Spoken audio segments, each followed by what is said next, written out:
চরম বিতর্কমূলক সিদ্ধান্ত নিয়েছে আম্পায়ার। ব্রাজিলের প্রাণভোমরা এখন বলা যায় ভিনিসিয়াস জুনিয়র তিনি 21 মিনিটে স্কটল্যান্ডের 13 নম্বর ডিফেন্ডার জ্যাক হ্যান্ড্রাইকের কাছ থেকে বল এক প্রকার কেড়ে নেন।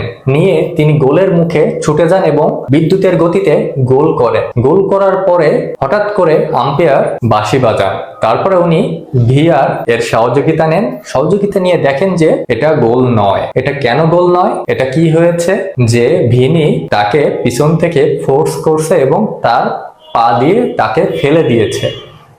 রিপ্লেতে আপনারা দেখতে পাচ্ছেন যে ভিনি কি করেছে, এটা কতটুকু ফাউলের যোগ্য। তো এটা নিয়ে ফিফা যে ফাউলের রুলস সেটা কি বলে সেটা একটু আমরা জেনে আসি। ফিফার যে রুলস সেখান থেকে আমি আপনাদের বাংলাটা শোনাচ্ছি যে প্রতিপক্ষকে লাথি মারা বা লাথি মারার চেষ্টা করা, প্রতিপক্ষকে ফেলে দেওয়া বা ফেলে দেওয়ার চেষ্টা করা, প্রতিপক্ষের উপর লাফিয়ে পড়া, প্রতিপক্ষকে ধাক্কা দেওয়া, প্রতিপক্ষকে আঘাত করা বা আঘাত করার চেষ্টা করা, প্রতিপক্ষকে ঠেলে দেওয়া, বল খেলার আগে খেলোয়াড়কে ট্যাকেল করা বা চ্যালেঞ্জ করা।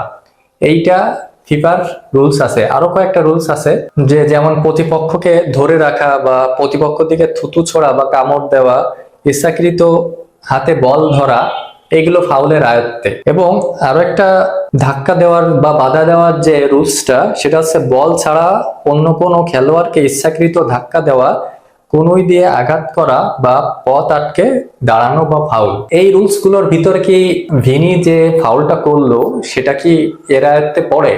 হ্যাঁ, এর আয়ত্তে পড়ে না বললে ভুল হবে, এর আয়ত্তে কিছুটা অবশ্যই পড়ে। এবং ভিনি প্রতিপক্ষ ডিফেন্ডার জ্যাক হ্যান্ড্রিককে 21 মিনিটের সময় যখন তিনি ডি বক্সের ভিতরে ঢুকতেছিল তখন তার পায়ে হালকা লেগে যে তিনি পড়ে যায়। এটা সাধারণত দৌড়ানোর ক্ষেত্রে হালকা কোনোভাবে টাচ লাগলেও কিন্তু পড়ে যায়। এর আগে কিন্তু দেখা যাচ্ছিল যে এই হ্যান্ড্রাইক ভিনিকে কিভাবে আটকে ধরতেছিল যেন তিনি বলটা নিয়ে না যেতে পারে। তখন কিন্তু ফাউল হয়নি। ফাউলটা এসেছে যখন ভিনি তার পা দিয়ে প্রতিপক্ষকে হালকা করে সরিয়ে দেয়, তখনই আম্পায়ার এটা ফাউল হিসেবে করছে। তো এই ফাউলটা আসলে কতটুকু যৌক্তিক এটা নিয়ে সামাজিক যোগাযোগ মাধ্যমে ব্যাপক আলোড়ন তৈরি হয়েছে যে আসলে এই গোলটা হলে ভিনির হ্যাটট্রিক হয়ে যেত এবং মেসির সমান 5 গোল হয়ে যেত ভিনির। তো অন্যদিকে আবার অনেকে ট্রল করে মেসির ফাউলটা সামনে আনতেছে যে মেসি আলজেরিয়ার ডিফেন্ডারকে যেভাবে করে ফাউল করছিল সেটা অনেকে সামনে আনতেছে যে এইটা যদি ফাউল না হয় তাহলে এটা কিভাবে ফাউল হয়।